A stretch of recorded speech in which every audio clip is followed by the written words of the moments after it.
Audible is the leading provider of spoken word entertainment and audiobooks, ranging from bestsellers to celebrity memoirs, news, business, and self-development. Every month, members get 1 credit to pick any title, plus 2 Audible originals from a monthly selection, and access to daily news digests from the New York Times, the Wall Street Journal, and the Washington Post, as well as guided meditation programs. Between a full-time job in IT and a full-time job in podcasting, it gets harder and harder to sit down and read the books I'm interested in. This is where Audible comes in. I can listen on my daily commute, relaxing, or while out running errands and still get in the books I've been wanting to get into. You can download titles and listen offline anytime, anywhere. The app is free and can be installed on all smartphones and tablets. Now you can try Audible risk-free with a special 30-day free trial by visiting audibletrial.com/nerdery and murdery. That's audibletrial.com/nerdery and murdery. Don't let your busy life get in the way of that great book you've been wanting to read. Go get your free trial of Audible today. This podcast is sponsored by BetterHelp. This is Jeffrey, and we've talked about many times before that I experience problems and struggles with my mental health, and really without a healthy mind, being truly happy and at peace is hard. The good news is therapy does work. It's helped for me, but what is therapy exactly? It's whatever you want it to be. Maybe you're not feeling motivated right now and would like some tools to help. Or maybe you're feeling insecure in relationships at work, or you're not dealing well with stress. Whatever you need, it's really time to stop being ashamed of normal human struggles, and it's time to start feeling better because you deserve to be happy. And now you don't have to worry about finding an in-person therapist near you to help. BetterHelp is a customized online therapy that offers video, phone, and even live chat sessions with your therapist, so you don't have to see anyone on camera if you don't want to. It's much more affordable than in-person therapy, and you can start communicating with your therapist in under 48 hours. So join the millions of people who are seeing what online therapy is really about. It's always a good time to invest in yourself because you are your greatest asset. And there's a special offer to Nerdery and Murdery listeners. You can get 10% off your first month of professional therapy at betterhelp.com/nerdery and murdery. That's betterhelp.com/nerdery and murdery. Thanks again to BetterHelp for sponsoring this podcast. So, these albums are really underground here. Where they're from, they're not. And that's kind of what I wanted to talk about today. God, I have no clue. You didn't even give me a list. What? I gave you a list? Nope. Yep, you have a list. I don't have a list. You have notes.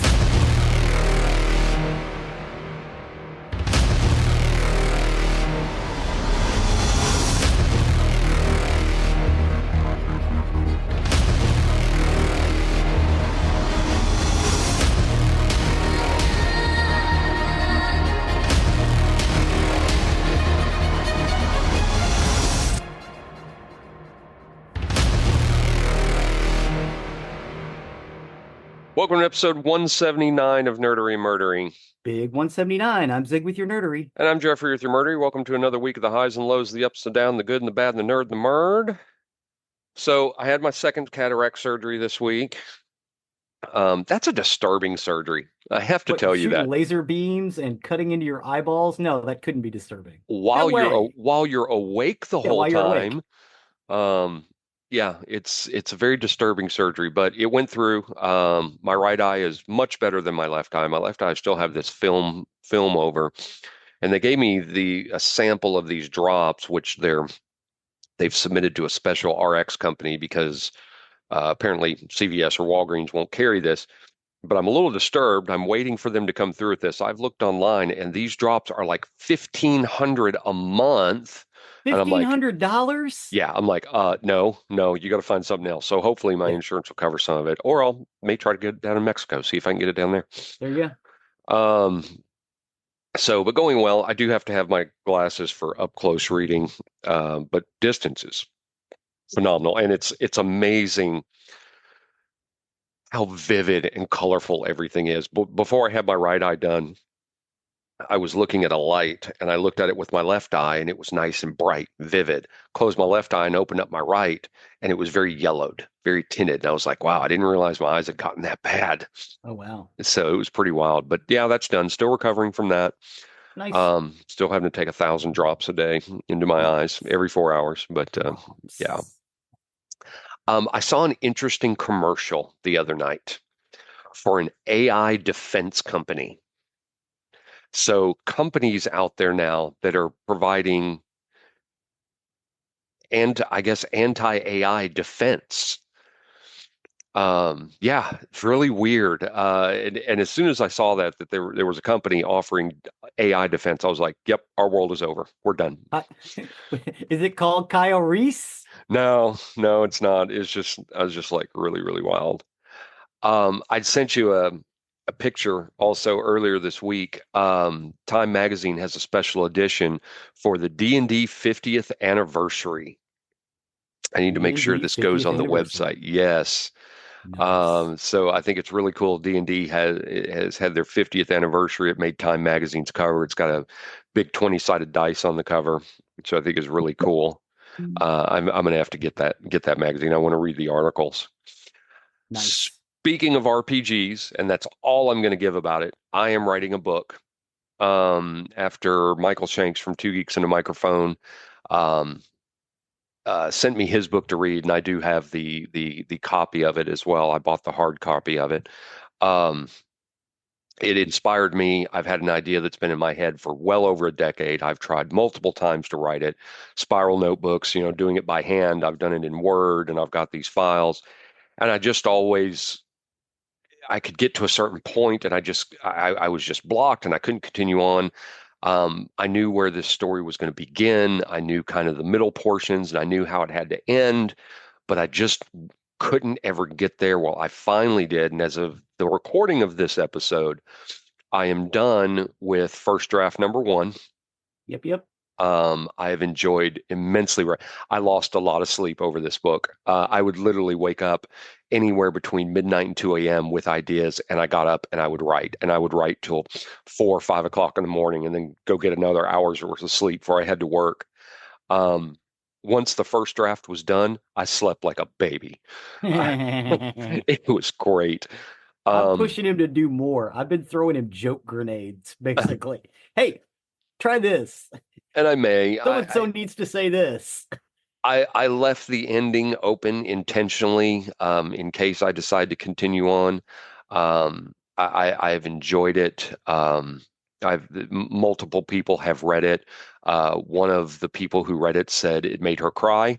Hmm. Um, so that made me that kind of filled me with joy. Not that she cried, but that I could touch somebody that well on the book.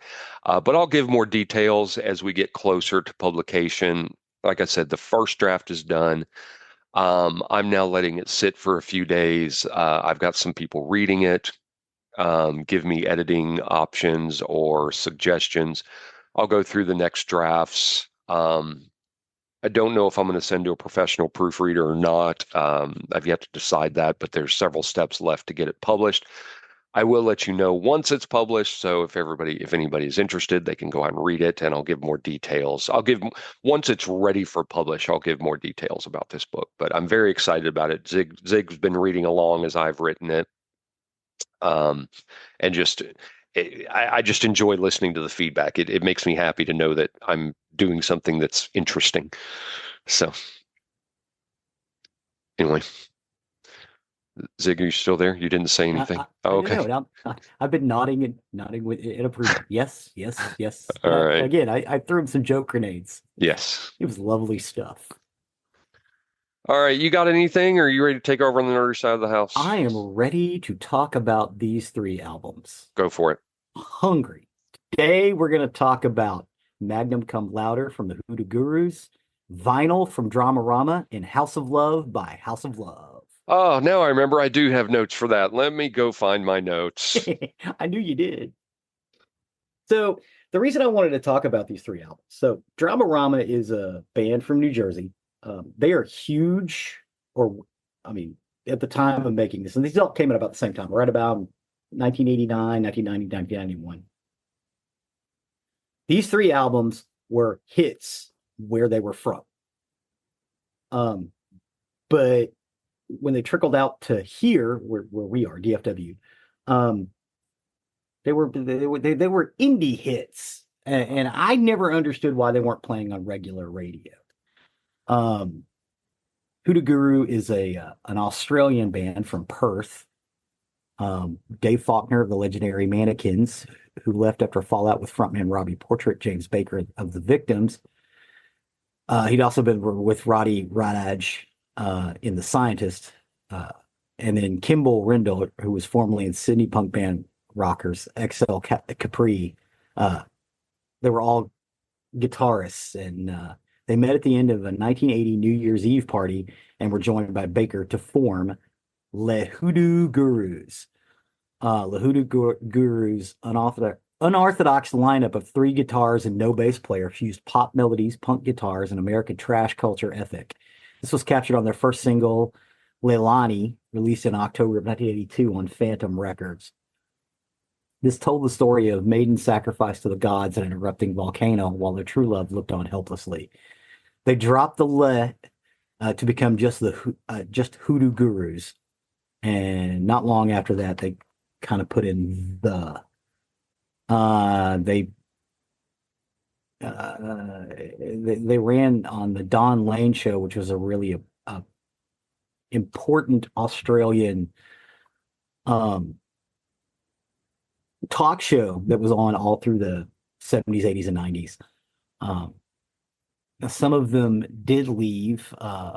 Randall left, and he became a second unit director for the Matrix films, The Matrix Reloaded and The Matrix Revolution, as well as iRobot. And he also directed the slasher film Cut in 2000. Rodaj was not happy with Randall's leaving or Faulkner's greater influence and left the Gurus and was replaced by ex-Fun Things guitarist Brad Shepard. This kind of cemented where they were, and they made a couple of other albums that were really popular in Australia. But their fourth studio album is the one we're going to talk about today. Magnum Cum Louder. It's the fourth studio album by Australian rock band Hoodoo Gurus, and the album was produced by the group and released in Australia in June of 1989 and peaked at number 13 on their charts. The album was re-released by EMI on the 7th of February 2005 with 3 bonus tracks, Spaghetti Western, Lover for a Friend, and Cajun Country, as well as a fold-out poster. The lead track, Come Anytime, was the theme song of Australian television series Thank God You're Here during its initial run from 2006 to 2009. The album title is a play on Magna Cum Laude, a Latin honor added to a diploma or degree for work considered to be much higher quality than average. So there were a couple of singles on this album, Come Anytime and Axe Grinder, both of which I love. So the lead single and opening track is Come Anytime.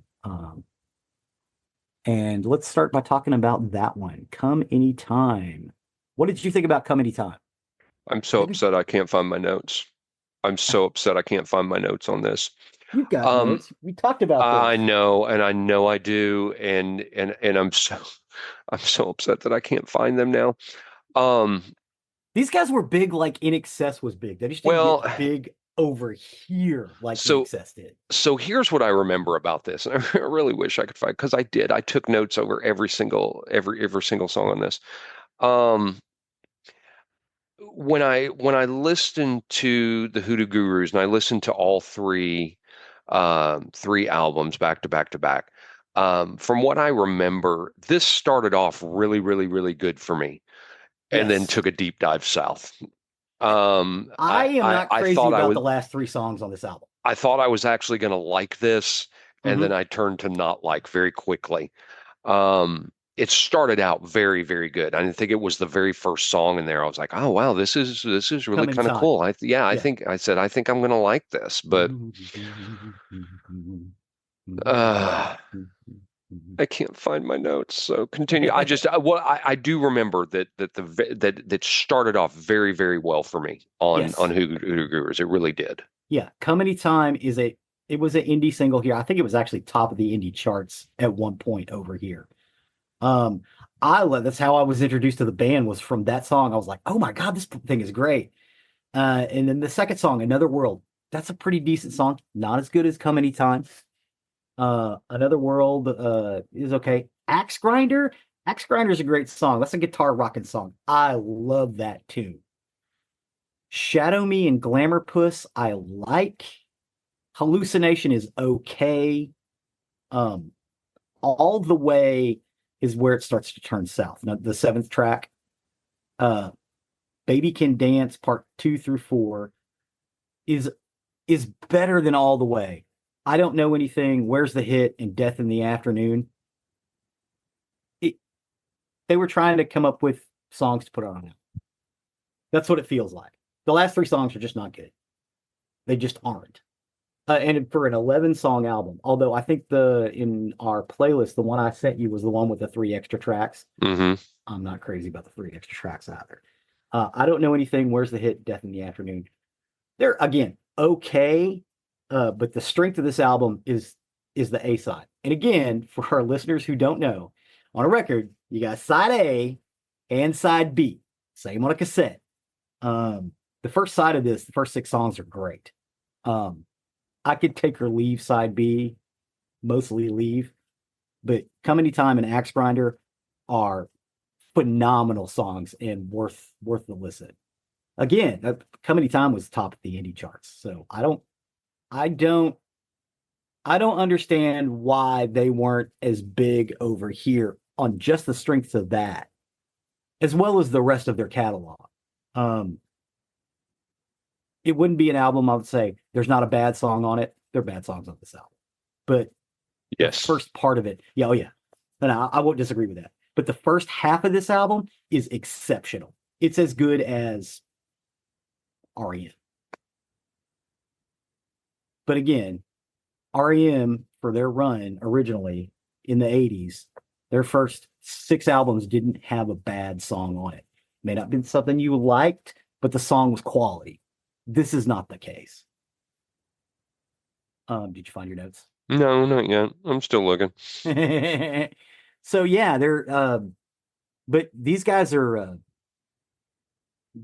Australia are it's a big hit. I mean, they used Come Anytime for the theme song to a television show that ran for years and years and years over there. Everybody knows these guys over there. They just didn't blow up over here. They had a few hits on the indie charts and they just kind of went away.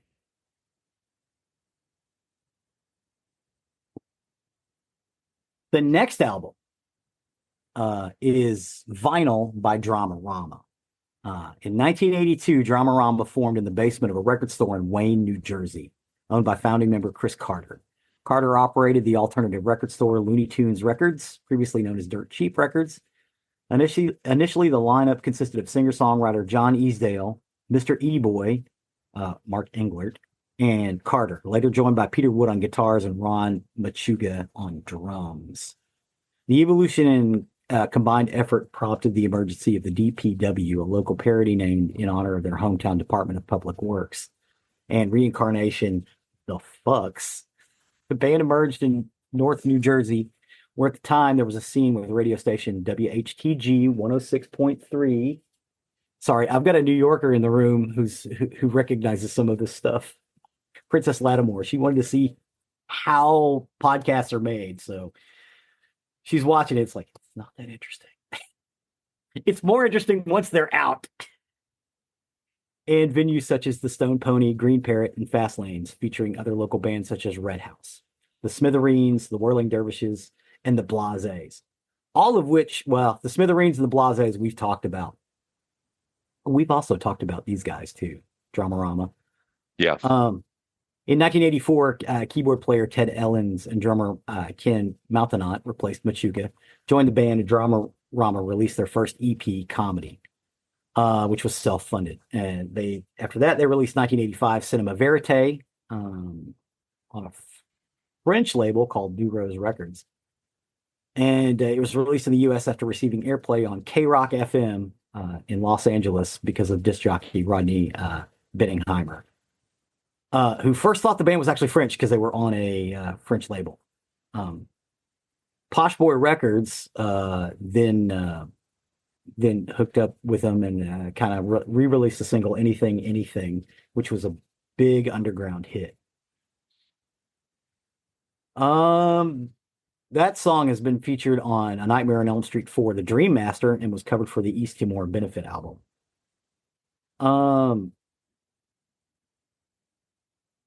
Vinyl was their fourth album by Dramarama. So let me explain. I'm going to borrow the Podback machine for just a second. We have a little local radio station called KDGE The Edge. And every summer, and actually when they first started doing it, it was every 6 months, would have this big concert. 1 year, instead of just booking local bands, they booked other indie bands that were on the precipice of blowing up. They had on that show Dramarama, Nirvana, Pearl Jam. I went to that show, by the way. It was miserable. It rained the whole time. It was outside. Trying to think of who else was there. I know Pearl Jam, Nirvana, and Dramarama were there, as well as I think Throwing Muses was there too. And I love Throwing Muses. You know who the headlining act was? Mm-mm. This would have been 1991. Smells Like Teen Spirit had just come out. Dramarama. Dramarama was the big band of the night because they were the indie darlings at the time. The Seattle sound had not quite blown up yet.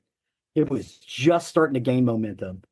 And it took Pearl Jam about a year. They released 10, and it took about a year for 10 to really hit the airwaves. I did see them play Jeremy, and I did see Nirvana play About a Girl, which I thought were really good live. Although it was at the Starplex, which is an amphitheater with a lawn area. We had lawn seats. There was a giant pit with mud everywhere.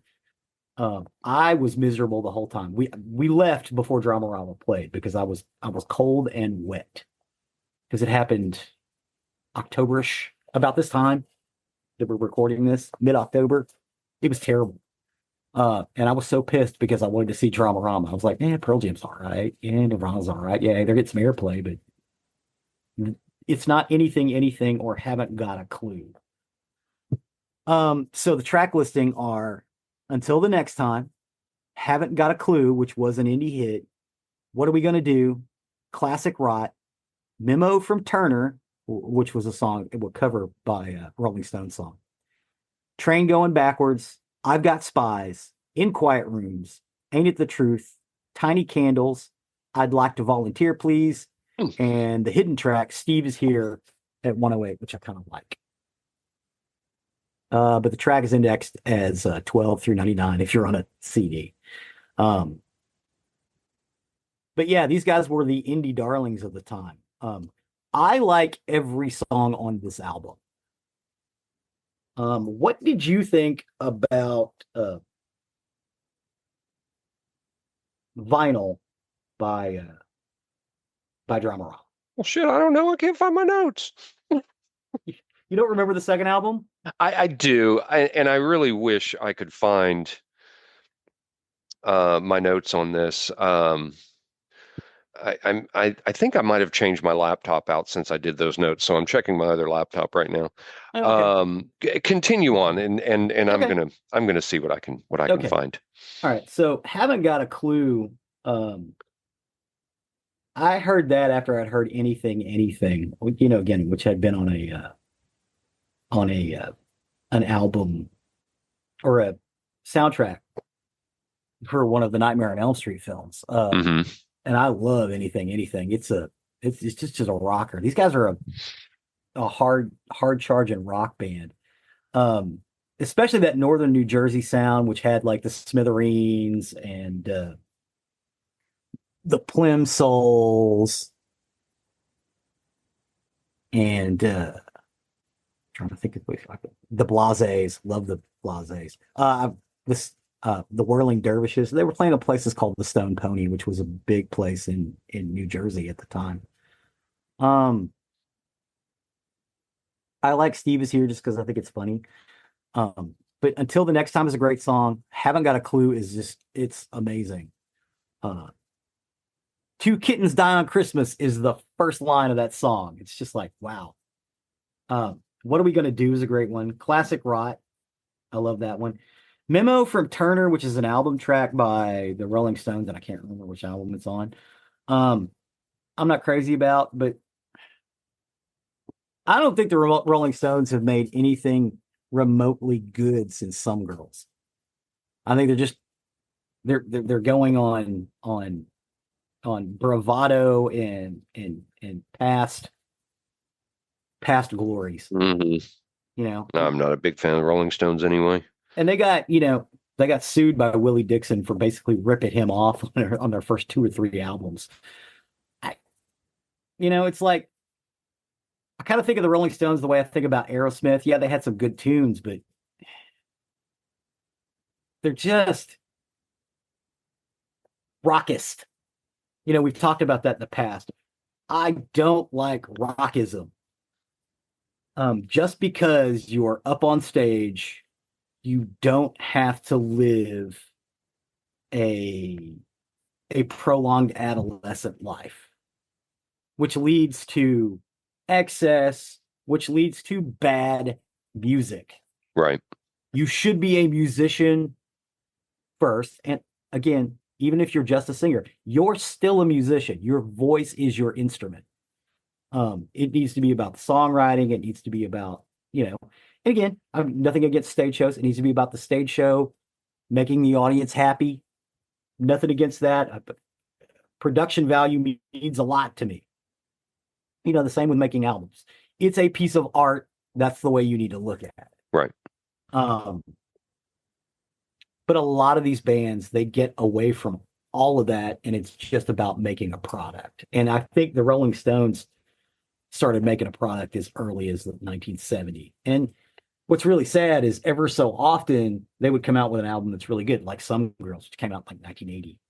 Great album, but it was still a product. It happened to be a happy accident that album got made as well as it did. Um, Train Going Backwards is a good tune. I kind of like that one. I Got Spies in a Quiet Room. I like both of those. They're kind of hard chargers. Ain't It the Truth is fun. Tiny Candles is a little unusual, but I like it. And I'd Like to Volunteer, Please. It's kind of a bluesy, rocky kind of piece. And then Steve Is Here is just kind of a joke song I put at the end. But again, only 12 songs on that album. There's it's not long. It was released in 1991, and it's a celebration of classic rock with Mick Taylor, formerly of the Rolling Stones, playing guitar on all of the tracks, including the Stones song in which he played on at the time. Again, these guys were indie darlings. I don't know why they didn't blow up the way that some of the other bands in that area did, like the Smithereens, like the Goo Goo Dolls. They were contemporaries of them. The Goo Goo Dolls got really, really, really big. I think after their really good stuff was behind them. But yeah, these guys are just amazing. The next album is by a band called The House of Love. The House of Love was formed in 1986 in Camberwell by former Kingdom singers and guitarist Guy Chadwick, who had been inspired to start a new band after seeing the Jesus and Mary Chain in concert at London's Electric Ballroom. He wrote a new song called Christine, which gave him ideas for Progress, the idea of the sound of the group and what kind of musicians to look for. Female vocals, a good take on the Velvet Sonics, and of course the image. Chadwick teamed up with an old friend, drummer Pete Evans, and recruited the rest of the initial House of Love lineup, Vienna Avert and Melody Maker. He brought together an international band of London-born lead guitarist Terry Bickers, German rhythm guitarist, co-singer Andrea Hukamp, and her bass guitar boyfriend Chris Gruthheisen from New Zealand. Chadwick opted to name his new band The House of Love after Aeneas Nin's book, A Spy in the House of Love. There was considerable age difference in the band. Chadwick, by now age 30, was nearly 10 years older than Terry Bickers. They signed to Creation Records. The House of Love released their debut single, Shine On, and in May of 1987, and toured with Felt and Zodiac Mind Warp. During the latter half of 1987, the band continued to tour, third in the bill, placing a concert at the Town and Country Club. At this point, they got signed to Fontana Records and re-released the first, it wasn't really an album. It was more of a EP they did with Creation Records in 1990. It should not be confused with the band's debut album, which is also called The House of Love. It is generally referred to either as the Fontana album or the Butterfly album because the sleeve art is a mosaic butterfly picture. A lot of people call it the Mosaic Butterfly, but the name of the album is just The House of Love. The recording and mixing in The House of Love, which was beset with problems, Guy Chadwick got in with the rest of the band. There was a lot of arguing. There were some lineup changes. They got angry with Fontana Records and went on with a different record company, which was a major. But I want to say that this album, and again, two of these songs ended up becoming darlings on the indie chart. Again, only 12 songs. You've got Hannah, Shine On, which was in the top 10 of the indie charts, Beatles and Stones, Shake and Crawl, Hedonist, and I Don't Know Why I Love You, which was also a chart topper. You've got Never, Someone's Gotta Love You, In a Room, Blind, 32nd Floor, and See Dest, which is a German-esque sound because they did have some German speakers in the band. What did you think about The House of Love? It's less rocky than the first two, but it's much more dream popish, which is what I like about it. Again, you're forgetting I can't find my notes. You still can't find your notes? No, I've looked and looked and looked. They weren't on on my other laptop or anything. Here's what I remember. So I listened to this whole thing in the middle of the night. As I was working on some other stuff. And like I said, when we started off with the Hoodoo Gurus, I thought, hey, I'm actually going to like this. Mm-hmm. And then it continued on, and I liked it less, and I liked it less, and I liked it less. And I remember at one point thinking, he's punking me at this point. He's got to be punking me. No, the first side of the Hoodoo Gurus album is great. Second side, not so much. I think I may have told you that. If not, I meant to. It's like, hey, the first side of this is great. Second side, yeah. God, it upsets me so much that I can't find my notes on this. I'm so upset because I had good stuff on this. Mm-hmm. I can tell you that the Hoodoo Gurus I enjoyed more than the other two. Mm-hmm. I know that for a fact as I was listening to it. If I recall correctly, there was some on this album, and I think it was towards the end of the list that I thought, you know what, these are okay. These are not too terribly bad. But just for the majority, this is not my music genre. Really? Just not. Really? Well, I think it has kind of I don't want to say an Irish folk feel, but it has an Irish folk feel to it. Like, I love Shine On and I Don't Know Why I Love You. I Don't Know Why I Love You is one of my favorite songs. But yeah, the end of this album there's some sleepers on this. In a Room is really good. Hannah, which was basically their first single on Creation Records, which is the first song on the album, I can kind of take or leave. It is a good tune, but toward the end, it's too long. It's 5 minutes, 42 seconds. If they'd have chopped off a little at the end and a little at the beginning, that would have been an incredible song. It just goes on too long. Shine On is perfect. I Don't Know Why I Love You. I love that song. I just enamored with it. And it's number 6. And again, In a Room, that's a good tune. Blind is good. 32nd Floor is also good. But yeah, these are, and in England, these guys were these guys were as big. I don't want to say as big as the Cure or the Smiths because they weren't that big, but they were as big as some of the other um, major bands out of England that were coming out at the time. They just, for some reason over here, I don't want to say fell on deaf ears, but I guess it really wasn't what we were ready to listen to at the time.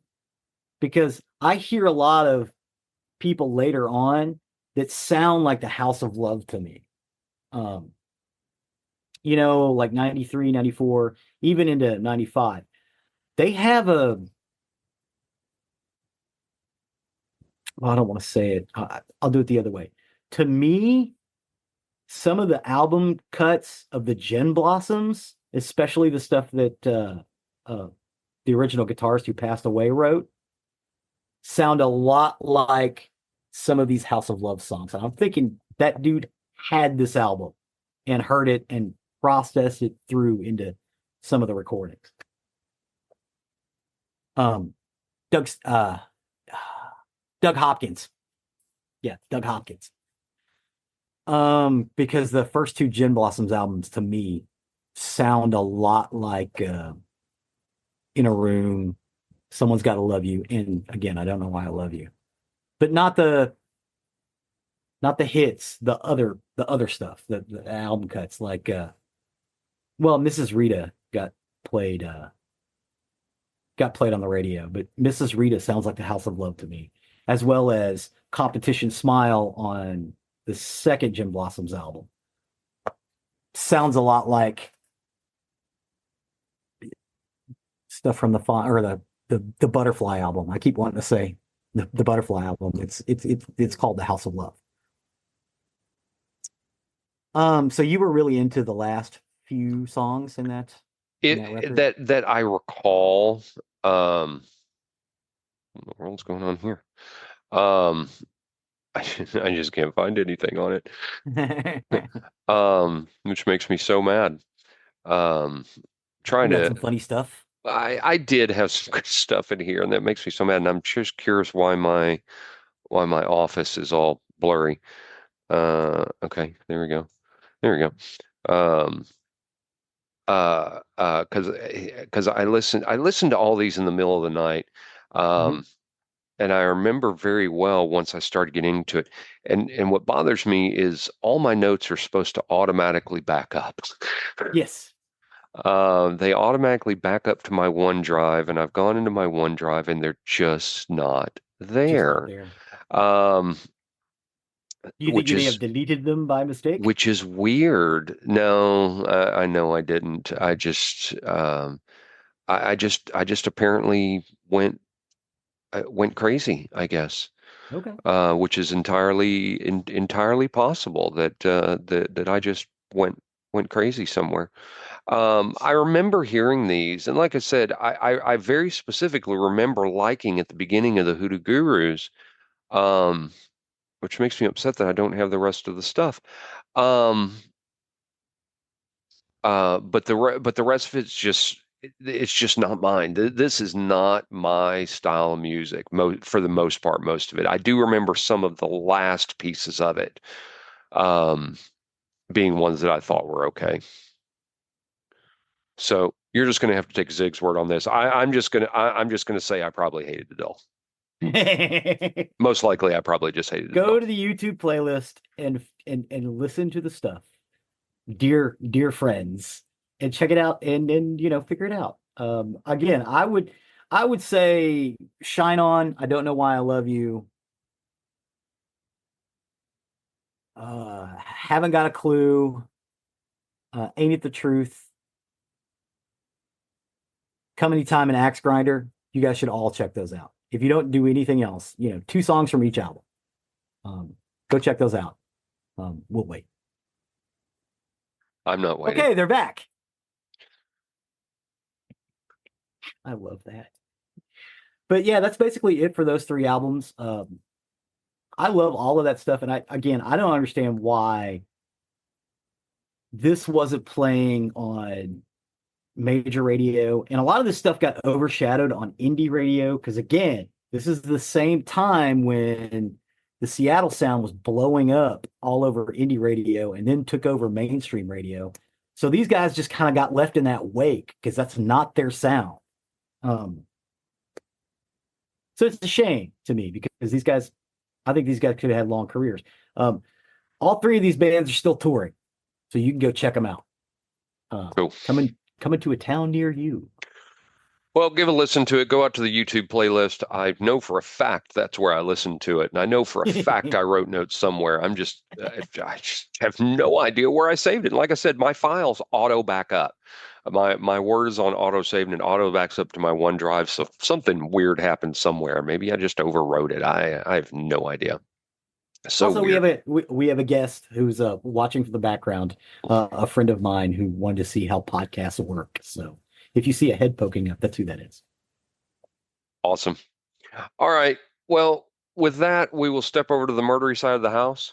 Murder. For today, I got my information off Oregon Live, Wikipedia, Medium, and the Madras Pioneer, and this is the story of John Ackroyd. John Ackroyd. So John Ackroyd Any was relation? nope, Okay. nope. Thought about that already. No relation to Dan Ackroyd, which is why the name stood out to me in the first place. So John Ackroyd was raised in the small logging town of Sweet Home, Oregon. His father was a maintenance worker and his mother an office worker at the police department in Sweet Home. He had an older and a younger sister. And during his school years, he was a loner who was bullied. His high school diploma indicated that he had been a special education student. He enlisted in the Army after having been accused of felony theft. Again, a lot of people were offered prison or the Army, Yeah. your choice. Yeah, you can go to the army or you can go to jail. He worked overseas as a mechanic and he was caught stealing equipment. In 1977, he began working for the Oregon Department of Transportation, called the State Highway Department at the time, along U.S. Route 20 that ran east to west across Oregon. He was responsible for clearing wrecks, helping people whose cars broke down on the highway, and maintenance. He married Linda Pickle in the 1980s. She had two children already, Rashonda and Byron, and they lived at Santiam Junction, a state highway division compound at the junction of Oregon 126, Oregon 22, and U.S. Highway 20. Other highway workers also lived there, but there were few children. And after 1 year, the couple divorced, but they continued to live together with Linda's children. On the afternoon of July 10th, 1990, 13-year-old Rashonda Pickle decided to spend the day lounging around the house she shared with her brother Byron, mother Linda, and stepfather John, who really kind of wasn't stepfather at the time. On a summer break from school, she'd planned on catching up on her favorite TV shows while her parents were from work. That was a big thing in the 80s, just catching up on your TV. Mm-hmm. Linda later recalled that she had left Channy, as she was known, a list of household chores to complete as she idled away her day. Um, she was a cleaner at a resort near Sweet Home, Oregon, and Linda had headed off to work early that morning, as had John. But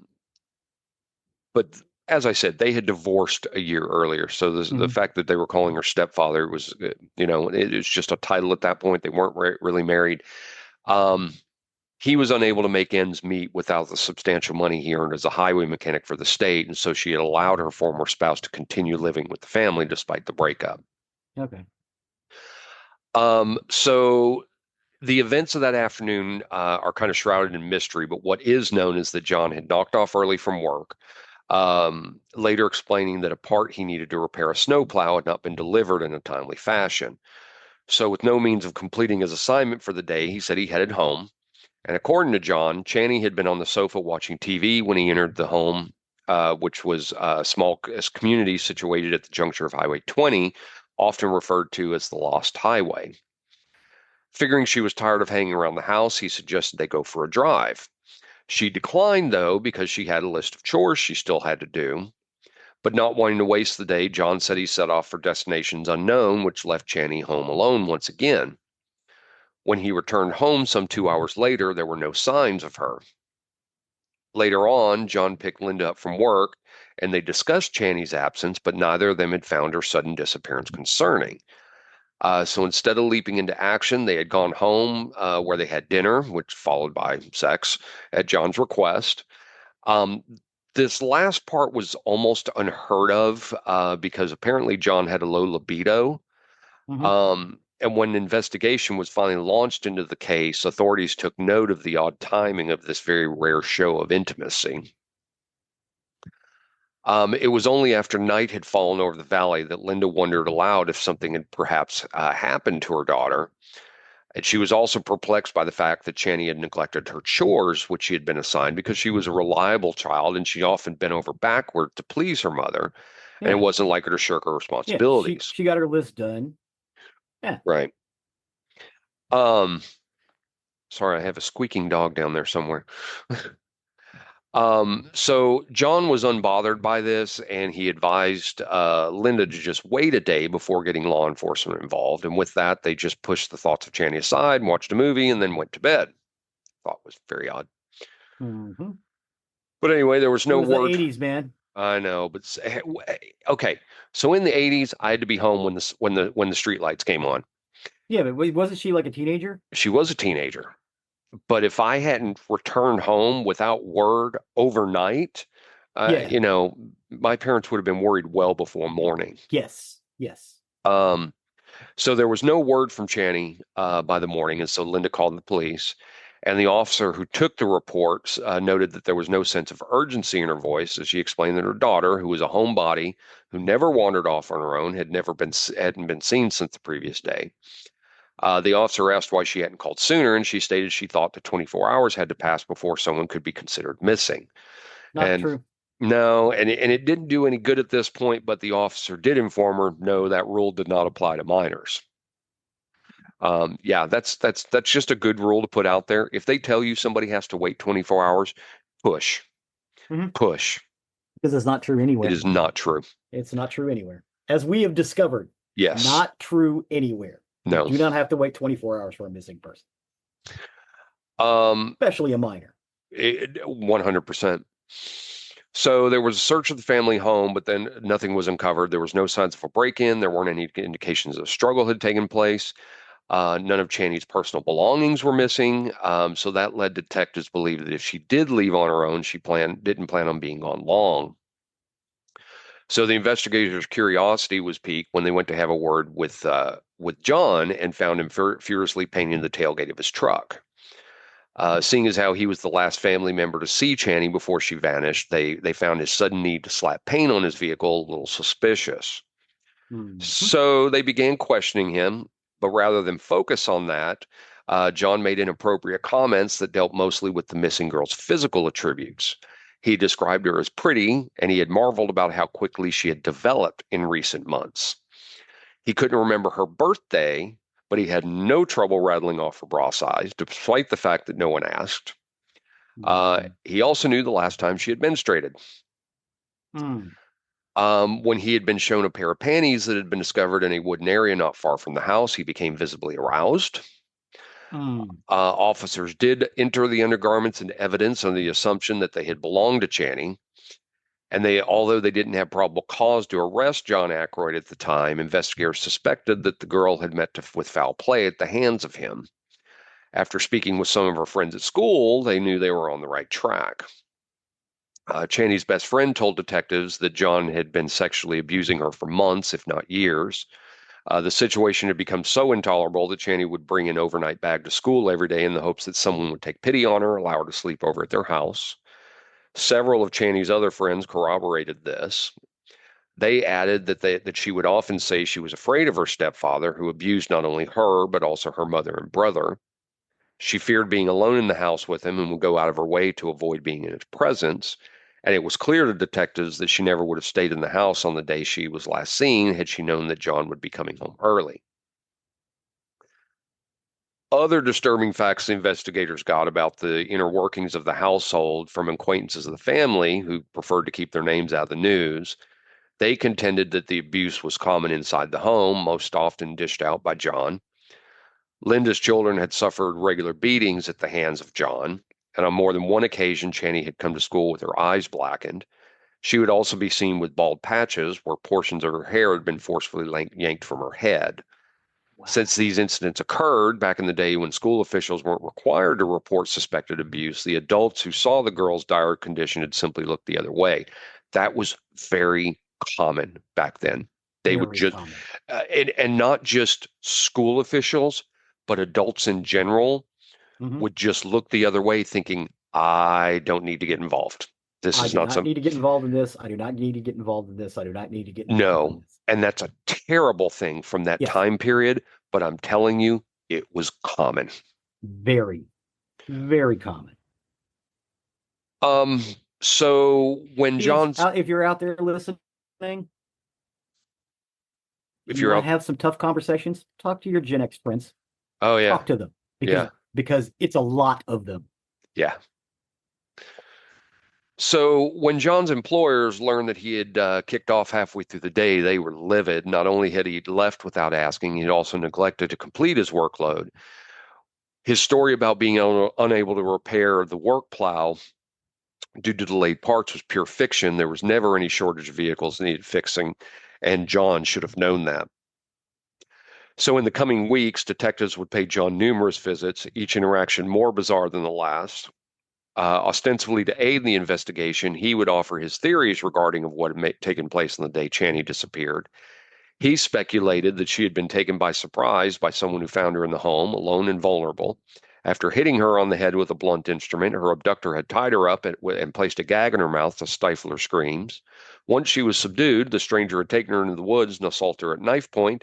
He had then killed her and wrapped her body in plastic before dumping her in an area where she was unlikely to ever be found. I found this fascinating that he had all this information. Oh yeah. Hey, I think I know what he did. I think he did this, and then laid it all out. So unable to hold back any longer, detectives asked John Ackroyd if perhaps he had harmed Channy by accident and disposed of her body without considering the possible repercussions of his actions. He didn't take offense at this. As a matter of fact, hadn't seemed least bit bothered by the suggestion, but he didn't take the bait. He just denied having an involvement in her disappearance, reiterating that his disturbing descriptions of what happened were purely conjecture, although awfully dead on. Hmm. The case was presented to District Attorney Bill Hanlon, and John's name stood out to him like a sore thumb. He knew something that the investigators in Channy's disappearance didn't, namely that the girl's stepfather had been a person of interest in the abduction and murder of a jogger over a decade earlier. Huh. So on Christmas Eve, 1978, 35-year-old Kay Turner was vacationing at Camp Sherman, Oregon, with her husband Noel and a small group of friends. Around 8:15 that morning, she decided to go for a run along the snowy country roads. When she failed to return by 10 o'clock, her husband went looking for her. And after scouring the roadway and finding no signs of her, Noel, who was beside himself with worry, called the sheriff's office. There was an organization which had ensued, but Kay seemed to have vanished into thin air. There were two sets of footprints found in the snow, one larger than the other, and there were also signs of a violent struggle, along with drag marks leading off the pathway. The realization that Kay had been taken by force by a very large man didn't bode well for her chances of survival. And once investigators learned that the marriage had been rocky for quite some time, Noel became the suspect in his wife's disappearance. After friends who had accompanied the couple on their trip alibied him for the morning in question, he was cleared of any wrongdoings. And with no eyewitnesses and no evidence that a crime had been committed, the case soon went cold. Noel returned to the couple's home in Eugene and lived for a time in a state of limbo. 8 months, though, after she had been last seen, a man contacted Oregon authorities to report the discovery of human remains in a wooded area that was well off the beaten path. See if this sounds familiar. Rather than simply stating he had found skeletal remains along with a pair of panties that had been cleanly cut from the victim's body with a sharp instrument, the caller had made a point to say that the skull and various bone fragments were those of Kay Turner. While the caller's Huh. positive identification of the remains turned out to be true, it was something he couldn't have possibly known at the time. Hoping to claim the sizable reward that was given for the information in the case, the individual who had made the grim discovery had given his name without hesitation, John Ackroyd. Of course. Coincidentally, or maybe not, John Ackroyd had been spotted near Camp Sherman on the day that Kay went missing. And while this wasn't damning in itself, since his position as a highway mechanic often brought him to the area, the fact that he was seen by a witness driving past the exact spot where Kay was jogging at approximately the same time given investigators pause. John had been interviewed at the time, and he had freely admitted that he had seen Kay running along the side of the road, but he insisted that he hadn't interacted with her in any way. He would later amend this account, admitting that he had spoken to her briefly before continuing on his way. And when asked what brought him to the locale in the first place, he claimed that he had gotten off work at 6:30 that morning and decided to spend the next few hours hunting coyotes. In time, investigators would come to the macabre conclusion that deer and coyotes were John Ackroyd's code words for women. Aware that he had been associated with Kay Turner's abduction and murder, detectives asked John Ackroyd if he found it strange that he was the last person to see two people who had later come up missing. They said he was unfazed by this, and he responded that he simply had a knack for being in the wrong place at the wrong time. Knowing when to fold them, he had shut down the interview and refused to say another word. So much to the consternation of investigators who were certain that John Ackroyd was Kay's killer, they didn't have enough evidence to take the case to trial. As much as they wanted to lock him up and throw away the key, knowing that they would only have one shot in front of the judge, they decided to bide their time and hoping that John slipped up. Now, with Chaney missing, John's name was once again buzzing in the minds of law enforcement. 7 police agencies joined in the search for the little girl, but found nothing. After 3 long years of looking for her in every conceivable place, the search was suspended. Investigators determined to bring John to justice by hook or crook revisited Kay's murder, and they took a deep dive into the case file, which revealed that John had been in the company of a man named Roger Dale Beck, who lived near Lake Sherman on that fateful Christmas Eve. When interviewed at the time, Beck's wife Pam claimed that the pair had hung around their trailer for most of the morning, and her alibi helped cast doubt on John's involvement. Upon further digging, detectives found that Pam had divorced her husband in 1990, and hoping that the end of the marriage might jog her memory, they decided to pay her a visit. In 1993, after tracking her down some 750 miles away in California, investigators asked her to recall the events of the winter of 1978. She said she didn't remember much, but she did know one thing: she had lied to protect her husband and John. She carried this burden for over a decade, and she was ready to tell the truth. She related that on December 25th, John had shown up early in the morning unannounced. They sat down to breakfast. Huh? Christmas Day. Christmas Day. Yeah. They sat down to breakfast, and then he and Roger had left, saying they were going to go poaching for deer, and she didn't see him again until the next day. When they returned, both men were covered in blood. Her husband's clothes had been so saturated, she had thrown them away, fearing they would ruin the washing machine. And over the course of the next few hours, as they drank, the men boasted that they had taken turns raping a woman before killing her with a bullet to the head. Realizing they had said too much, they warned Pam to keep her mouth shut or they would do the same to her. Detectives at that point were convinced they had a strong enough case to present to the district attorney, and they sought an arrest warrant for John Ackroyd. Having seen the writing on the wall, John Ackroyd gave up without a fight, and although it had been a long time in the making, everyone knew this day would eventually come, even to him. And in the summer of 1993, he would stand trial for the abduction, rape, and murder of Kay Turner. Roger Dale Beck was picked up a short time later and faced similar charges. The men investigators had pegged as Kay's killer were locked up, and they couldn't harm anyone else. During John's trial, it was revealed that he and Beck had happened upon Kay as she jogged across an isolated back road. The pretty blonde attracted them, and they abducted and raped her as she begged for her life. Her pleas fell on deaf ears, and they stabbed her several times before shooting her dead. They had then butchered her remains before scattering them in the woods, confident that wildlife and the elements would take care of the rest. In what turned out to be a turning point in the trial, a school teacher named Jane Morris took the stand to recount how she had been biking near Lake Sherman only weeks before Kay was abducted and murdered.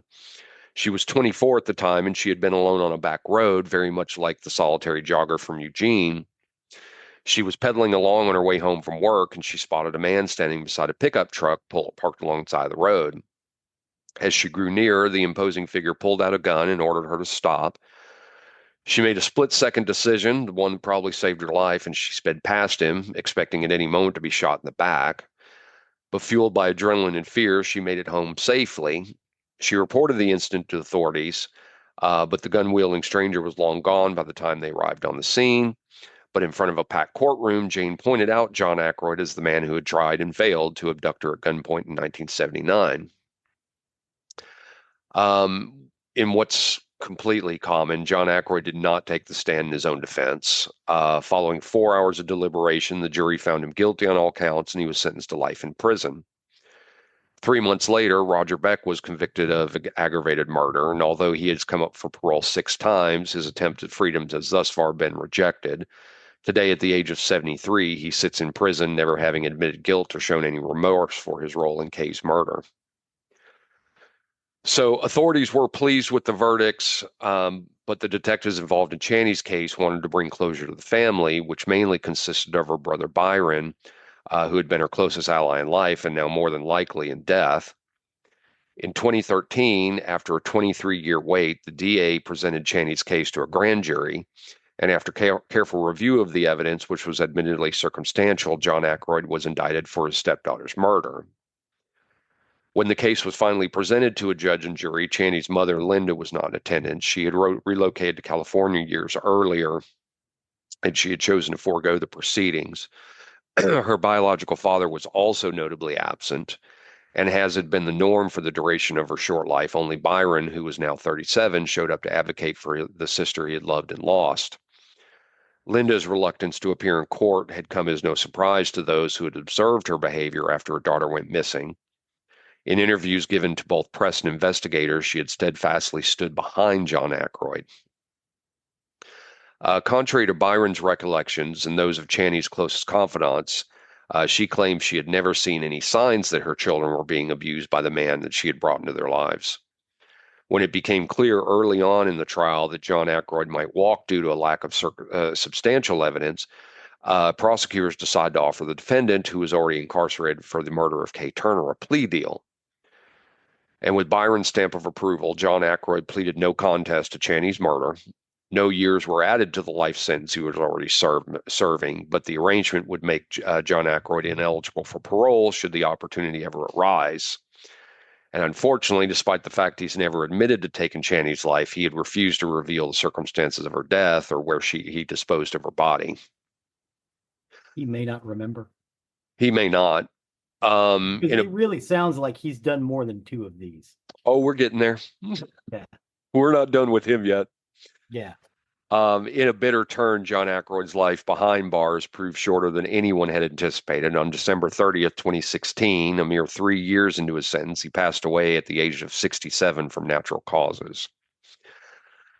Even though he's gone, his crimes are still being investigated. Before long, his name has been linked to the disappearance of at least 7 people and the rape of another, dating back 40 years before his death.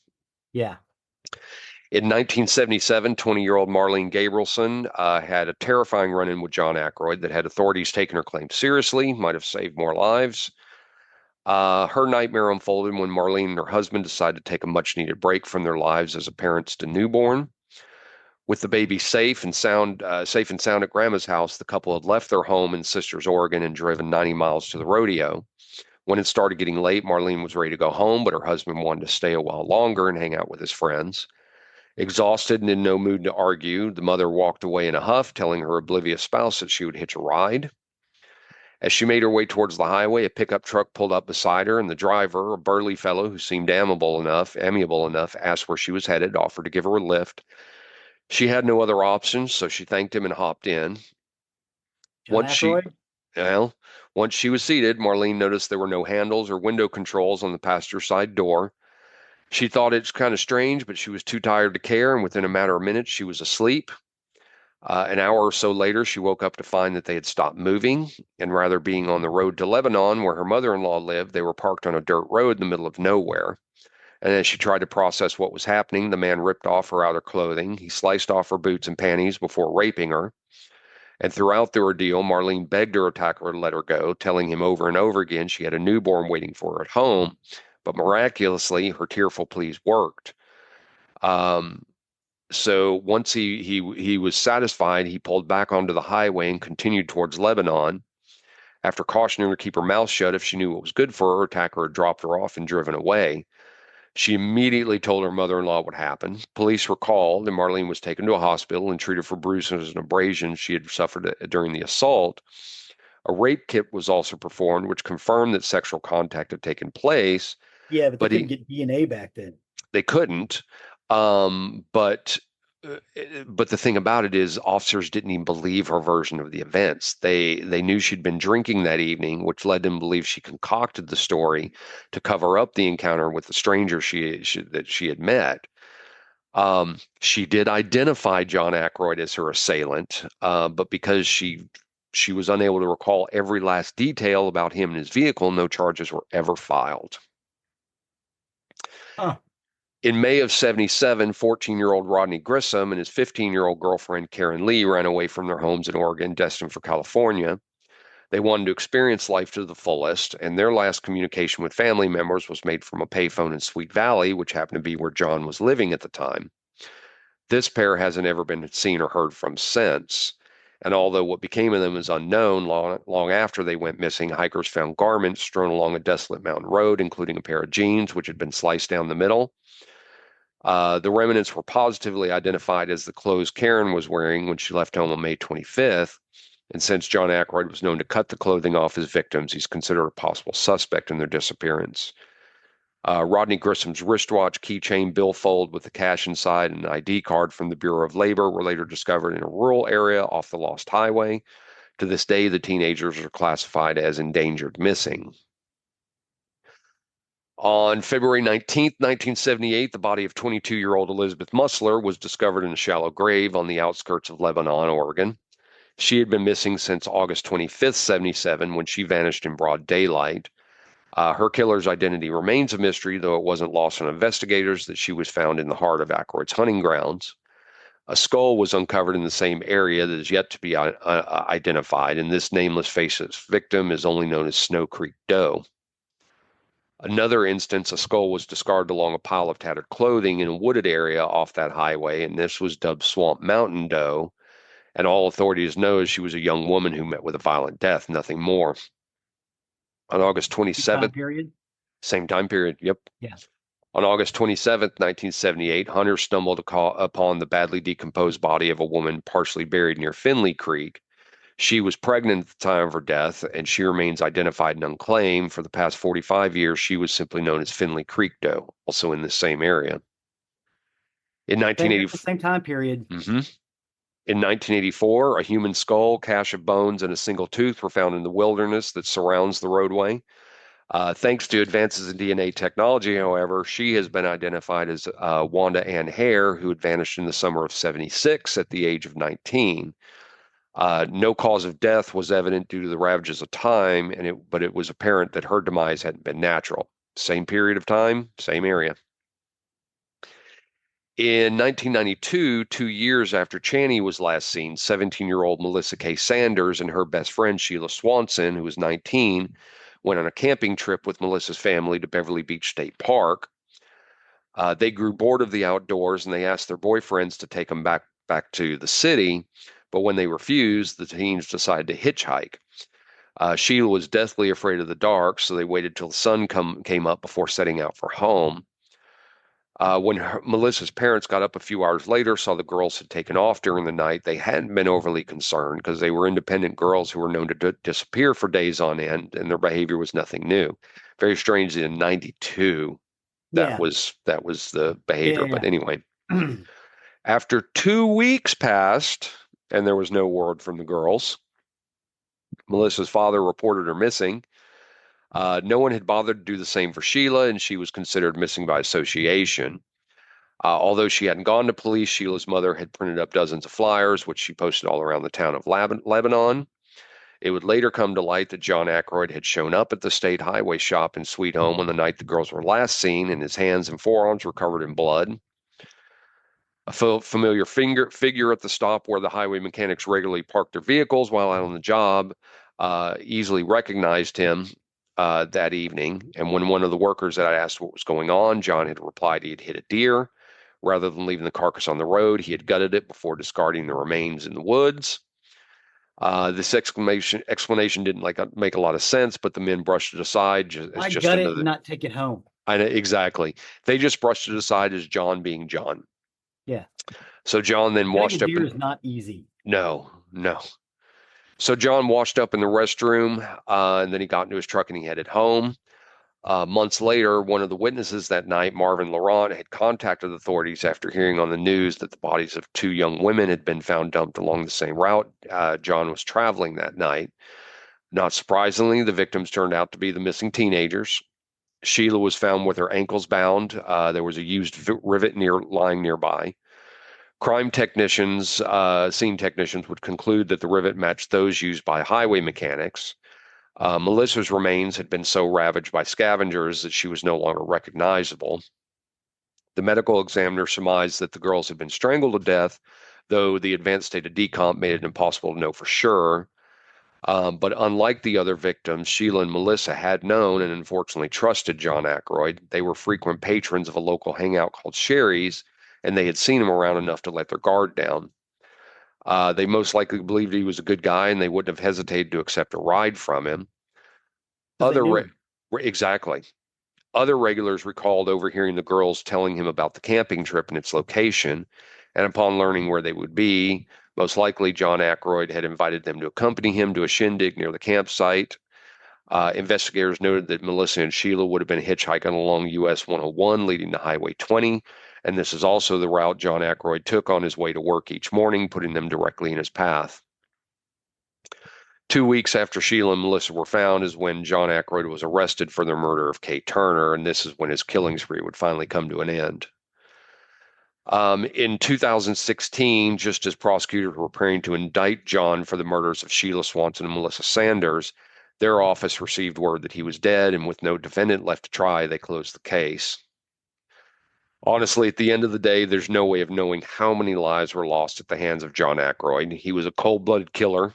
He used his position as a highway worker to prey upon anyone unfortunate enough to cross his path when he was on the prowl. His appetite for death and destruction was so insatiable, he eventually resorted to hunting within his own home. And although Mhm. they are long gone, the known victims, Kayla, Sheila, Melissa, and Channy, as well as those he suspected of killing, will never be forgotten. Nope. Contrary to what their killer may have thought, their lives have mattered. Their lives did matter. But hopefully, in time, he'll be completely erased from the equation. If you see something, say something. Yes, it may, 100%. yeah, if it may just be abuse, that needs to stop anyway. But Absolutely. as we have discovered in the last 3.5 years, generally that is a sign of something else. Yep. And if they're not stopped, they will harm someone. And I don't mean just beating them up, I mean ending their life. Yeah. Absolutely. Oh, that's the story of John Ackroyd. Well, thank you for that, sir. Ah, my mouth is dry after that one. Yeah, that was a tough one. That was a long one. Yeah. So thanks for taking that journey with me. I know they're not always easy to listen to, but hey, I got to get this stuff out there. Mm-hmm. Get it out of my head. Yeah. With that, that'll take us to the end of another recording week. As always, you can find more information about us on nerderymurder.com. That's our hub for everything we talk about. You'll find links to this episode as well as pictures from this episode. You'll also find a link to our YouTube page with Zig So Often updates. Yes, please go check out the YouTube page. That is where the music is.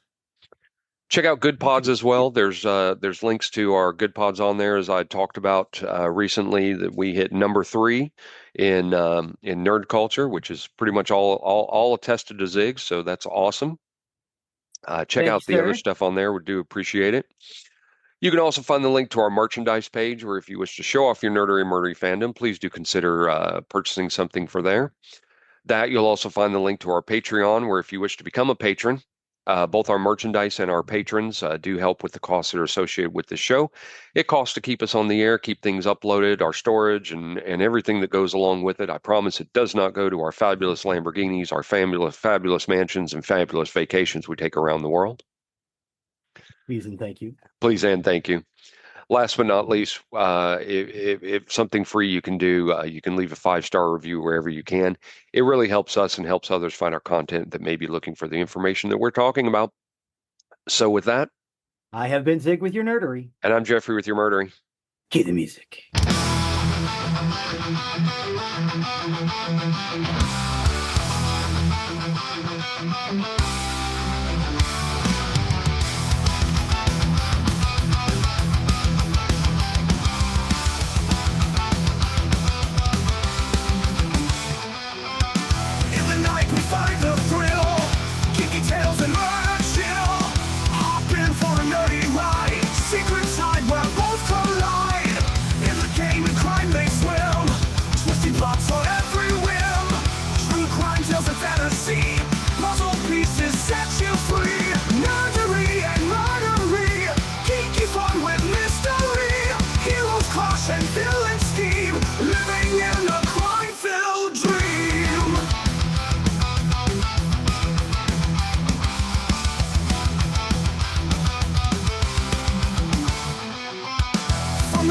To the screen, every story in between, talking like they intertwine, mystery at every line. Gather round and take a seat, worlds collide where stories meet. Tune in for a wild spree with nerdery and murdery, nerdery and murdery, geeky fun with mystery, heroes clash and villains scheme, living in a crime-filled dream.